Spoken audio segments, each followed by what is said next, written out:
ಓ, ನಾನು ಸೋಮನಾಥ್.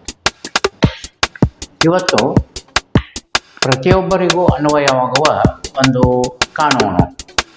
ಅದು ಈ ಕಾನೂನನ್ನು ಶ್ರೀ ವಾಜಪೇಯಿಯವರು ಪ್ರಧಾನಮಂತ್ರಿಯಾಗಿದ್ದಾಗ ಜಾರಿಗೆ ತರಲ್ಪಟ್ಟಿತು. ಕಾನೂನಿನ ಹೆಸರು ಮಾಹಿತಿ ಹಕ್ಕು ಅಧಿನಿಯಮ 2005.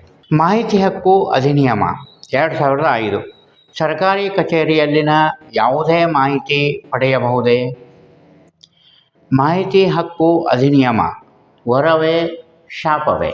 Article 19(1)(a) of Indian constitution, ಭಾರತದ ಸಂವಿಧಾನದ ಆರ್ಟಿಕಲ್ 19(1)(a) ಅಂತರ್ಗತ ಈ ಮಾಹಿತಿ ಹಕ್ಕು ಅಧಿನಿಯಮವನ್ನು ಜಾರಿಗೆ ತರಲಾಗಿದೆ. ಇದರ ಅಂತರ್ಗತ ನಾವು ಸಾರ್ವಜನಿಕ ಪ್ರಾಧಿಕಾರದಿಂದ ಮಾಹಿತಿಯನ್ನು ಪಡೆಯುವ ಹಕ್ಕನ್ನು ಪಡೆಯುತ್ತೇವೆ. ಇದರ ಉದ್ದೇಶಗಳೆಂದರೆ ಸರ್ಕಾರದಲ್ಲಿ ಪಾರದರ್ಶಕತೆಯನ್ನು ತರುವುದು, ಜನಸಾಮಾನ್ಯರಿಗೆ ಹೊಣೆಗಾರಿಕೆಯನ್ನು ವಹಿಸುವುದು, ಭ್ರಷ್ಟಾಚಾರವನ್ನು ಕಡಿತಗೊಳಿಸುವುದು, ಪ್ರಜಾಪ್ರಭುತ್ವವನ್ನು ಗಟ್ಟಿಗೊಳಿಸುವುದು. ಇದು ಈ ಮಾಹಿತಿ ಹಕ್ಕು ನಿಜವಾಗಿ ಸಾರ್ವಜನಿಕರ ಜೀವನದಲ್ಲಿ ಒಂದು ಹೊಸ ಅಲೆಯನ್ನು ಹುಟ್ಟಿಹಾಕಿದೆ. ಈಗ ಪ್ರಜ್ಞಾವಂತರು ಸುಮ್ಮನೆ ಕೂಡುವುದಿಲ್ಲ.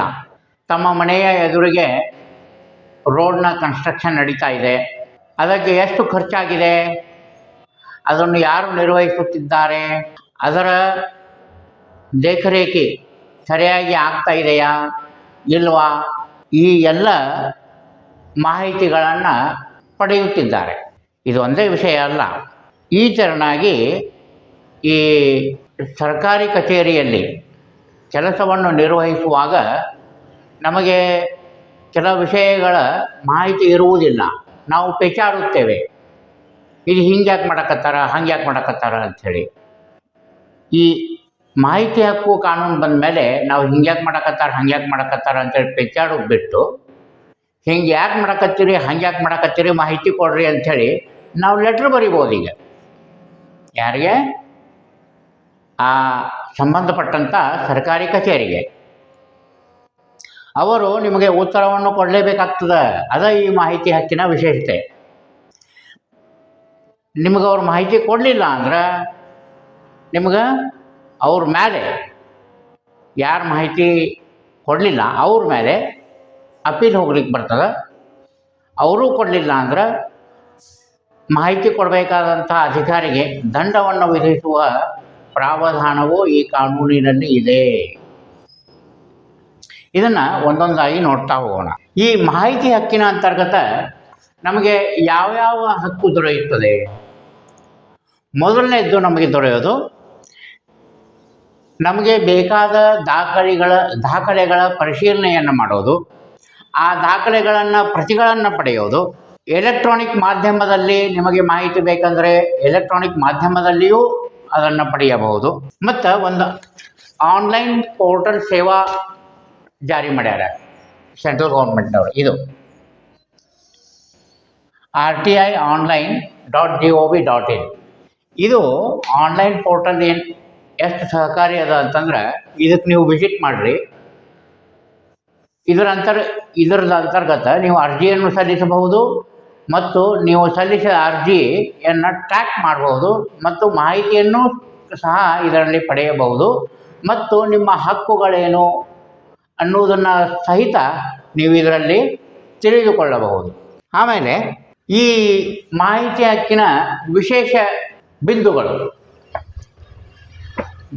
ಒಂದು, ಸರ್ಕಾರದ ಎಲ್ಲ ಸಂಸ್ಥೆಗಳು ಇದರ ವ್ಯಾಪ್ತಿಗೆ ಬರುತ್ತವೆ ಮತ್ತು ಸರ್ಕಾರದಿಂದ ಅನುದಾನವನ್ನು ಪಡೆಯುತ್ತಿರುವ ಎಲ್ಲ ಸಂಸ್ಥೆಗಳು ಇದರ ಅಂತರ್ಗತ ಬರುತ್ತವೆ ಮತ್ತು ಸರ್ಕಾರದಿಂದ ರಿಜಿಸ್ಟ್ರೇಷನ್ ಆದಂತಹ ಸಂಸ್ಥೆಗಳು, ಉದಾಹರಣೆಗೆ companies like Indian oil corporation, Bharat petroleum, life insurance corporation of India, ಈ ಥರ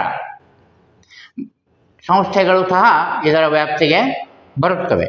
ಇದರ ಮುಖ್ಯ ಉದ್ದೇಶವೇ ಪುಸ್ತಕವನ್ನು ತೆರೆದಿಡುವುದಾಗಿದೆ. ಅಂದ್ರೇನು, ಯಾವುದೇ ವಿಷಯವನ್ನು ಮುಚ್ಚಿಟ್ಕೊಳ್ಳಂಗಿಲ್ಲ, ತೆಗೆದಿಟ್ಬಿಡೋದು. ಭ್ರಷ್ಟಾಚಾರ ಕಡಿಮೆ ಆಗ್ತದೆ ಇದರಿಂದ. ಮತ್ತು ನಿಮ್ಮ ಕೆಲಸ ಮಾಡಿ ಕೊಡಲೇಬೇಕಾದಂಥ ಜವಾಬ್ದಾರಿ ಸಂಬಂಧಪಟ್ಟಂತಹ ಸಿಬ್ಬಂದಿಯ ಮೇಲೆ ಬೀಳುತ್ತದೆ. ಅವನ ಉತ್ತರದಾಯತ್ವ ಖಾತ್ರಿ ಆಗುತ್ತದೆ. ಅವನು ಉತ್ತರ ಕೊಡಬೇಕಾಗ್ತದೆ, ಯಾಕೆ ಮಾಡಲಿಲ್ಲಪ್ಪ ಕೆಲಸನ ಅಂಥೇಳಿ. ಮತ್ತು ಮಾಹಿತಿ ಕೊಡಲಿಲ್ಲ ಅಂದ್ರೆ ಅವನ ಮೇಲೆ ದಂಡದ ಅಂಥ ಅಧಿಕಾರಿ ಮೇಲೆ. ಈ ಮಾಹಿತಿ ಹಕ್ಕು ಅಧಿನಿಯಮದ ಅಂತರ್ಗತ ಮುಖ್ಯವಾದ ಸೆಕ್ಷನ್ಸ್ಗಳು ಸೆಕ್ಷನ್ 6ನ ಅಂತರ್ಗತ ನಾವು ಇನ್ಫಾರ್ಮೇಷನ್ಗೆ ಅರ್ಜಿ ಹಾಕ್ತೇವೆ. ಮಾಹಿತಿಗಾಗಿ ಅರ್ಜಿಯನ್ನು ಸಲ್ಲಿಸುವುದು ಸೆಕ್ಷನ್ 6ನ ಅಂತರ್ಗತ. ಸೆಕ್ಷನ್ 7 ಪ್ರಕಾರ ಅವರು 30 ದಿನದೊಳಗೆ ಮಾಹಿತಿಯನ್ನು ಕೊಡಲೇಬೇಕು. ಕೊಡಲಿಲ್ಲ ಅಂದ್ರೆ ಸೆಕ್ಷನ್ 19 ಅಂತರ್ಗತ ನಾವು ಅಪೀಲ್ ಹೋಗ್ಬೋದು. ಆಮೇಲೆ ಸೆಕ್ಷನ್ 20 ಅಂತರ್ಗತ ಮಾಹಿತಿ ಕೊಡದ ಅಧಿಕಾರಿಗೆ ದಂಡ. ಸೆಕ್ಷನ್ 8 ಏನಪ್ಪ? ಸೆಕ್ಷನ್ 8 ಅಂತಂದ್ರೆ ಕೆಲವೊಂದು ಮಾಹಿತಿಗಳನ್ನು ಕೊಡ್ಲಿಕ್ಕೆ ಬರೋದಿಲ್ಲ. ಎಂತಹ ಮಾಹಿತಿಗಳು? ರಾಷ್ಟ್ರೀಯ ಸುರಕ್ಷತೆಗೆ ಸಂಬಂಧಪಟ್ಟಂತಹ ಮಾಹಿತಿಗಳು. ಉದಾಹರಣೆಗೆ ನೀವು ಮಾಹಿತಿ ಅರ್ಜಿ ಹಾಕ್ತೀರಿ ಅಂತ ತಿಳ್ಕೊಳ್ರಿ. ಈಗ S-400 ಏನು ಕೆಲಸ ಮಾಡ್ತದಪ್ಪ? ಬರುವಂಥ ಭಾರತ ದೇಶದ ಮೇಲೆ ದಾಳಿ ಮಾಡಿದಂತಹ ಮಿಸೈಲ್ಗಳನ್ನು ಹೊಡೆದು ಹಾಕ್ತೈತಿ. ಈ S-400ಗಳನ್ನು ನೀವು ಎಲ್ಲೆಲ್ಲಿ ಸ್ಥಾಪನೆ ಮಾಡಿರಿ ಅನ್ನೋ ಬಗ್ಗೆ ನನಗೆ ಮಾಹಿತಿ ಕೊಡ್ರಿ ಅಂತಂತೇಳಿ ನಾವು ಮಾಹಿತಿ ಕೇಳಿ ಅಂತ ತಿಳ್ಕೊಳ್ರಿ. ಇಂಥ ಮಾಹಿತಿ ಕೊಡ್ಲಿಕ್ಕೆ ಬರುವುದಿಲ್ಲ. ಇದು ರಾಷ್ಟ್ರೀಯ ಸುರಕ್ಷತೆಗೆ ಸಂಬಂಧಪಟ್ಟಂತಹ ವಿಷಯ. ಕೇಳುವಂಥವರು ಸಹಿತ ಇಂಥ ಕೆಲ ಮಾಹಿತಿಗಳನ್ನು ಕೇಳಲೇಬಾರ್ದು. ಅಲ್ಲಿ ನೀವು ಕೈ ಹಾಕಬಾರ್ದು. ಇನ್ನು ನಾವು ಎಂಥ ಮಾಹಿತಿ ಕೇಳಬೇಕು, ಎಂಥ ಮಾಹಿತಿ ಕೇಳಬಾರ್ದು ಅನ್ನೋದಕ್ಕೆ, ಅಥವಾ ಕೇಳಬಾರ್ದನ್ನು ಕೇಳಿದಾಗ ಏನಾಗ್ತೈತಿ ಅನ್ನೋದಕ್ಕೆ ಒಂದೆರಡು ಕೇಸ್ಗಳನ್ನು ನೋಡೋಣ. ಮೊದಲೇದ್ದು UP financial corporation versus gem capitals industries private limited 1993. Kamal Kumar versus union territory Andaman and Nicobar 2025. ಇದೊಂದು ಕೇಸ್. ಮೊದಲೇಕ UP financial corporation versus gem capital industries private limited. ಇದ್ರೊಳಗೆ ಏನಾಗ್ತದೆ, ಯಾವ್ಯಾವ ಇಂಡಸ್ಟ್ರಿಯವರು ಲೋನ್ ತೊಗೊಂಡು ಲೋನ್ ಮುಟ್ಸಿಲ್ಲ ಅಂಥವ್ರದ್ದು ಲಿಸ್ಟ್ ಕೊಡ್ರಿ ಅಂತಂಥೇಳಿ ಒಂದು ವ್ಯಕ್ತಿ ಈ RTI ಅಂತರ್ಗತ ಅರ್ಜಿ ಹಾಕಿರ್ತಾನೆ. ಯಾರಿಗೆ? ಬ್ಯಾಂಕಿನವ್ರಿಗೆ. ಬ್ಯಾಂಕಿನವರು ಅವನಿಗೆ ಮಾಹಿತಿ ಕೊಡಲಿಕ್ಕೆ ನಿರಾಕರಿಸ್ತಾರೆ. ಯಾಕಂದ್ರೆ ಅವ್ರಿಗೆ ಒಂದು ಕಾನೂನಿನ ಅಂತರ್ಗತ ಕೊಡಲಿಕ್ಕೆ ಬರ್ತಾ ಇರುವುದಿಲ್ಲ. ಇದು ಎಲ್ಲಿ ಹೋಗ್ತದೆ? ಸುಪ್ರೀಂ ಕೋರ್ಟ್ ತನಕ ಹೋಗ್ತದೆ. ಸುಪ್ರೀಂ ಕೋರ್ಟ್ನವ್ರು ಏನು ಹೇಳ್ತಾರೆ? ನೀವು ಮಾಹಿತಿಯನ್ನು ಕೊಡಲೇಬೇಕು. Public interest outweighs to individual interest where information is sought. ಮಾಹಿತಿ ಹಕ್ಕನ್ನು ಪಡೆಯುವುದು ಪಬ್ಲಿಕ್ ಇಂಟ್ರೆಸ್ಟ್, ಸಾರ್ವಜನಿಕ ಹಿತಾಸಕ್ತಿ. ನೀವು ಮಾಹಿತಿಯನ್ನು ಈ ಸದರಿ ಕೇಸ್ನಲ್ಲಿ ನೀವು ಮಾಹಿತಿಯನ್ನು ಕೊಡಲಿಕ್ಕೆ ಹಿಂಜರಿತಾ ಇರೋದು ಪ್ರೈವೇಟ್ ಇಂಟ್ರೆಸ್ಟ್ ಮೇಲೆ. ಆ ಇಂಡಸ್ಟ್ರಿಯಲಿಸ್ಟ್ನ ಸ್ವಂತ ಇಂಟ್ರೆಸ್ಟ್ ಬಾಧೆ ಆಗ್ತೈತಿ ಅನ್ನೋ ಕಾರಣಕ್ಕೆ ನೀವು ಮಾಹಿತಿ ಕೊಡಕತ್ತಿಲ್ಲ. ಸ್ವಂತ ಇಂಟ್ರೆಸ್ಟ್ಗಿಂತ ಮುಖ್ಯ ಯಾವುದು? ಸಾರ್ವಜನಿಕ ಇಂಟ್ರೆಸ್ಟ್, ಸಾರ್ವಜನಿಕ ಹಿತಾಸಕ್ತಿ. ಅದಕ್ಕೆ ನೀವು ಸಾರ್ವಜನಿಕ ಹಿತಾಸಕ್ತಿಯನ್ನು ಕಾಪಾಡುವುದಕ್ಕೋಸ್ಕರ ಸ್ವಂತ ಹಿತಾಸಕ್ತಿಯನ್ನು ಕಡೆಗಾಣಿಸಿ ಮಾಹಿತಿಯನ್ನು ಕೊಡಬೇಕಾಗ್ತದೆ ಅಂತಂಥೇಳಿ ಈ ಕೇಸ್ನೊಳಗೆ UP ಫೈನಾನ್ಷಿಯಲ್ ಕಾರ್ಪೊರೇಷನ್ ಕೇಸ್ನಾಗ ಈ ಸುಪ್ರೀಂ ಕೋರ್ಟ್ ಆಫ್ ಇಂಡಿಯಾ ನಿರ್ಣಯವನ್ನು ನೀಡಿತು. ಇನ್ನೊಂದು ಕೇಸ್ ಐತಿ, Kamal Kumar versus union territory Andaman and Nicobar 2025. ಇತ್ತೀಚಿನ ಕೇಸ್ ಇದು. ಈ ಕೇಸ್ನೊಳಗೆ ಒಂದು ಇನ್ಫಾರ್ಮೇಷನ್ ಕೇಳಿರ್ತಾನೆ ವ್ಯಕ್ತಿ. ಆ ಇನ್ಫಾರ್ಮೇಷನ್ ಯಾವುದು ಅನ್ನೋದು ಮುಖ್ಯ ಅಲ್ಲ. ಇಲ್ಲೇ ಇನ್ಫಾರ್ಮೇಷನ್ ಕೇಳಿರ್ತಾನೆ. ಆ ಇನ್ಫಾರ್ಮೇಷನ್ನು ಟ್ರಾನ್ಸ್ಪರೆನ್ಸಿಗೆ, accountability in the function of public ಅಥಾರಿಟಿಗೆ ಅಥವಾ ಕರಪ್ಷನ್ಗೆ. ಈ ಯಾವುದಕ್ಕೂ ಅದು ಸಂಬಂಧವಿರುವುದಿಲ್ಲ. ಕರಪ್ಷನ್ಗೆ ಸಂಬಂಧ ಇಲ್ಲ, ಅಕೌಂಟಬಿಲಿಟಿಗೆ ಸಂಬಂಧ ಇಲ್ಲ, ಮತ್ತು ಟ್ರಾನ್ಸ್ಪರೆನ್ಸಿಗೂ ಸಂಬಂಧ ಇಲ್ಲ. ಹಿಂಗೆ ಅಸಂಬದ್ಧ ಇನ್ಫಾರ್ಮೇಷನ್ ಕೇಳಿರ್ತಾನ. ಹೀಗಾಗಿ ಇನ್ಫಾರ್ಮೇಷನನ್ನು ನಿರಾಕರಿಸಲಾಗುತ್ತೆ. ಮತ್ತು ಇನ್ಫಾರ್ಮೇಷನ್ ನಿರಾಕರಿಸಿದಂತಹ ಸಂಸ್ಥೆ ಸರಿಯಾದ ಕೆಲಸವನ್ನು ಮಾಡಿದೆ ಅಂತಂಥೇಳಿ ಈ ಎರಡೇ ಕಮಲ್ ಕುಮಾರ್ ಕೇಸ್ನೊಳಗೆ ಮಾನ್ಯ ನ್ಯಾಯಾಲಯ, ಉಚ್ಚ ನ್ಯಾಯಾಲಯ ನಿರ್ಣಯವನ್ನು ಕೊಡ್ತದೆ. ಹೀಗೆ ಮಾಹಿತಿ ಹಕ್ಕು ನಮಗೆ ವರದಾನವಾಗಿದೆ. ನಾವು ಸರ್ಕಾರದ ಕೆಲಸಗಳನ್ನು ಸೂಕ್ಷ್ಮವಾಗಿ ಗಮನಿಸ್ತಾ ಇರೋಣ. ಹಾಗೆ ನೋಡ್ತಾ ಹೋಗೋದಲ್ಲ, ಗಮನಿಸ್ತಾ ಇರೋದು. ನಮಗೆ ಯಾವುದಾದ್ರೂ ವಿಷಯದ ಬಗ್ಗೆ ತಿಳ್ಕೋಬೇಕು ಅಂತ ಇಚ್ಛೆ ಆದರೆ ಅದನ್ನು ಒಂದು ಕಾಗದದೊಳಗೆ ಬರೀರಿ. ನೀವು ಯಾರಿಂದ ಮಾಹಿತಿ ಪಡಲಿಕ್ಕೆ ಇಚ್ಛಪಡ್ತೀರಿ ಅವ್ರದ್ದು ಅಡ್ರೆಸ್ಗೆ ನಿಮ್ಮ ಪತ್ರವನ್ನು ಕಳುಹಿಸಿ.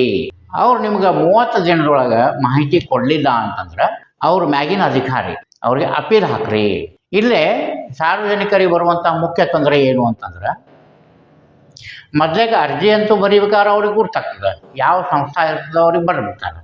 ಇನ್ನು ಅಪೀಲ್ಗೆ ಯಾರಿಗೆ ಹಾಕಬೇಕು, ಅವ್ರು ಯಾರು ಅನ್ನೋದು ಹೆಂಗೆ ಗುರ್ತಾಗ್ತದೆ? ಒಂದು, ನೀವು ಯಾರಿಗೆ ಅರ್ಜಿ ಹಾಕಿರ್ತಿರಲ್ಲ ಮಾಹಿತಿ ಕೇಳಿ, ಅಲ್ಲಿ ಹೋಗಿ ಎಂಕ್ವೈರಿ ಮಾಡಿರಿ. ನಾ ಅರ್ಜಿ ಹಾಕಿದ್ದೆ, ನೀವು ಕೊಟ್ಟಿಲ್ಲ, ಅದಕ್ಕೆ ನಾನು ಅಪೀಲ್ ಹಾಕಬೇಕು, ಎಲ್ಲಿ ಹಾಕಬೇಕು ಅಂತ ಕೇಳ್ರಿ. ಅಲ್ಲೇ ಡಿಸ್ಪ್ಲೇ ಮಾಡಿರ್ತಾರೆ ಮಾಹಿತಿ ಹಕ್ಕಿನ ಅಪೀಲ್ ಯಾರಿಗೆ ಹಾಕಬೇಕು ಅಂಥೇಳಿ ಆ ಅಧಿಕಾರಿ ಹೆಸರು ಬರೆದಿರ್ತಾರೆ. ಬರಲಿಲ್ಲ ಅಂದ್ರೆ ಅಲ್ಲಿ ಕೇಳ್ರಿ, ಅವ್ರು ಹೇಳ್ತಾರೆ. ಹೇಳಲಿಲ್ಲ ಅಂತ ತಿಳ್ಕೊಳ್ರಿ. ಆವಾಗ ನಿಮ್ಮ ಅರ್ಜಿ ಒಳಗೆ ಬರೀರಿ ಅಪೀಲ್ ರೆಫರೆನ್ಸು. ನೀವು ಯಾವತ್ತು ಅರ್ಜಿ ಹಾಕಿರ್ತಿರಲ್ಲ ಅದನ್ನು ಬರೀರಿ, ಇಂಥ ದಿನ ನಾ ಮಾಹಿತಿ ಕೇಳಿದ್ದೆ ಅಂಥೇಳಿ. ಹೊಳ್ಳಿ ಅದ ಆಫೀಸಿಗೆ ಮ್ಯಾಲೆ ಅಪೀಲ್ ಅಂತ ಬರೆದು ಅದ ಆಫೀಸಿಗೆ ಕಳಿಸ್ರಿ. ಅವಾಗೂ ನೀವು ಮಾಹಿತಿ ಸಿಗಲಿಲ್ಲ ಅವಾಗ ನೀವು 2 ಲೆಟ್ರದ್ದು ಕಾಪಿ ಇಟ್ಟು ಸೆಕ್ರೆಟರಿ ಗೌರ್ಮೆಂಟ್ ಆಫ್ ಕರ್ನಾಟಕ, ಈ ಕರ್ನಾಟಕದೊಳಗಿಂದ ವಿಷಯ ಇತ್ತು ಅಂದ್ರೆ, ಮತ್ತು ಸೆಂಟ್ರಲ್ ಗೌರ್ಮೆಂಟಿಗೆ ಸಂಬಂಧ ಇತ್ತು ಅಂತ ತಿಳ್ಕೊಳ್ರಿ, secretary central government of India ಅಂಥೇಳಿ ಬರೆದು ಹಾಕಿ. Secretary to central government, secretary to state government, ಇವ್ರ ಅಡ್ರೆಸ್ ಎಷ್ಟು ಸಿಗ್ತದೆ?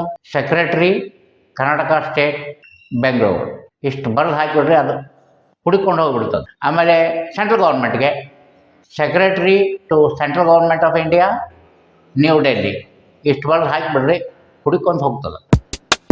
ಪೋಸ್ಟ್ನಾಗ ಹಾಕಿ, ಕೊರಿಯರ್ನಾಗಲ್ಲ. ನಿಮಗೆಲ್ಲ ತಿಳಿದೈತಿ ಅಂತ ತಿಳ್ಕೊತೀನಿ. ಎಲ್ಲರಿಗೂ ಒಳ್ಳೆಯದಾಗಲಿ.